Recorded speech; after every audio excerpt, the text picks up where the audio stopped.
ခရိုင်အမတ်1တက်ရင်အတွက်ပြည်သူကထောက်ပို့သောမေတ္တာရေးက project ကအဆုံးသတ်ခြင်းကြီးလာပါပြီ ဒီ project ကဝေးကနေရည်တည်ပေးနေတဲ့ပြည်သူမြစ်သားတွေကိုတနေရာထဲမှာစုစည်းထားတာ project ကလာပြီးဆုံးချိန်ကတော့အမြန်ဆုံးနှမ်းလာနေပါတယ်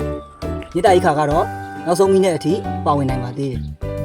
ရှေ့ထဲမှာနေနေညညတာဝန်ထမ်းဆောင်နေရတဲ့ရဲဘော်တွေကပြည်သူလူထုကိုမတရားမှုအောက်ကလွတ်မြောက်စေခြင်းနဲ့စေတနာတွေပါ တေတော်ဆန်တဘုံတော်စီတခုသောထောက်ပို့မှုကကျွန်တော်တို့ရဲ့အခက်အခဲတွေကိုရင်ဆိုင်နိုင်စေမှာပါ